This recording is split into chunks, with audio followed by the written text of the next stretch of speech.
It was It's Jim Brunzell.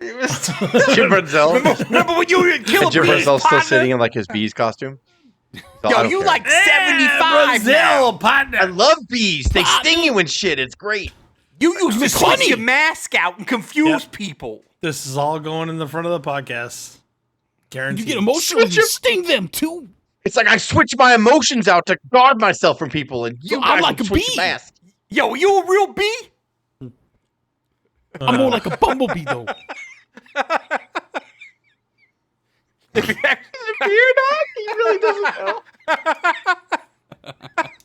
Yo, I love that we're recording this right now. I love yo, all jumping of this. Jim, can I Yo, ask you you a a question? human being or like an insect or some shit? These are from the Bronx, right? Buzz, buzz, buzz, buzz. Yeah, Oh, yeah. God. I don't know if I'm ever gotta- going to forget Eddie Kingston really not believing if Jim Brunzell or It's a real You're not. bee.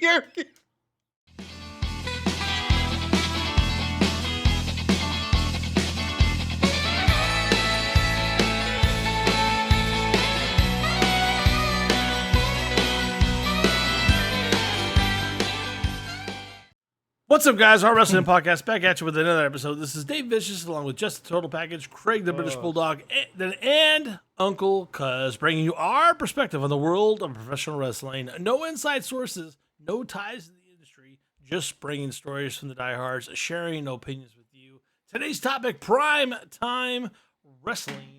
For audio fans, give us a listen on Apple, Spotify, SoundCloud, iHeartRadio, and Google Podcasts, or watch our videos on YouTube at Our Wrestling Channel. On social media, can you hook us up with a follow on Instagram at O.W.P 2019 or on Facebook at Our Wrestling Podcast? Guys, why are we talking about the legacy of primetime wrestling? Should be fun. Are you serious? But, yeah, a little bit. Partner. Partner. Are you serious, partner? We are, we talked about Superstars. That was like the original show that hooked me in WWF. It was their syndicated television. Wrestling Challenge. Yeah. You Yeah, 100%. Sundays. Saturday and Sunday wrestling, yeah. But my grandfather What? had cable, and I didn't have cable. It was before I got my big UFO satellite dish.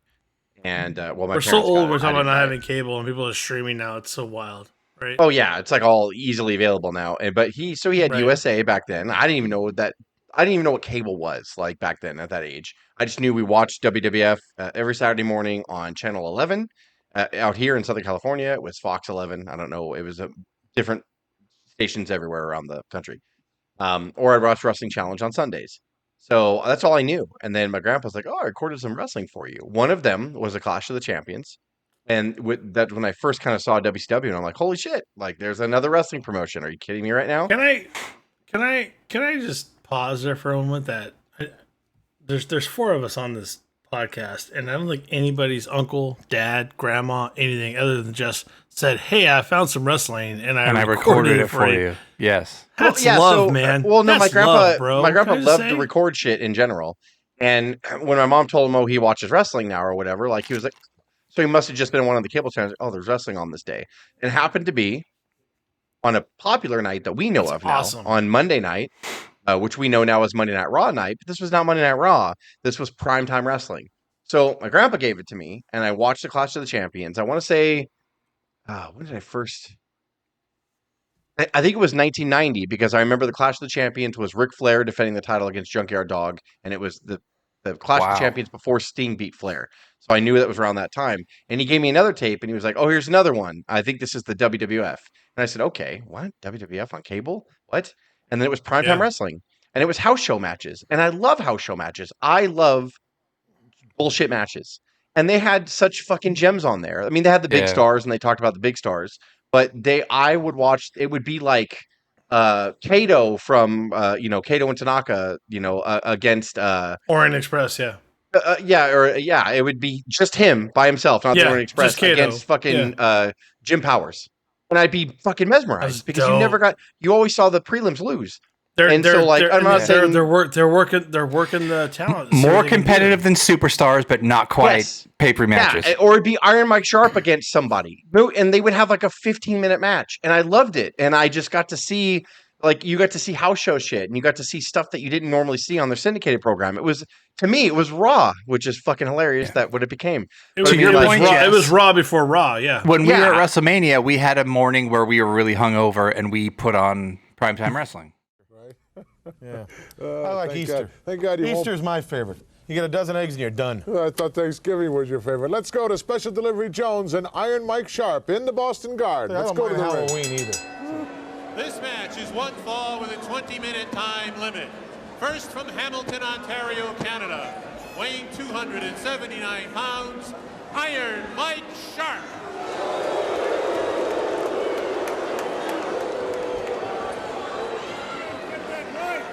I'm Canada's greatest athlete. Everybody knows that. yes. When we were all And together. and so That- that's when I this one. started to see because it was Gorilla Monsoon and Heenan, so that's what I grew up to know. And so he taped a few of them for me, and then when we got our massive satellite dish later that year, I started watching primetime wrestling.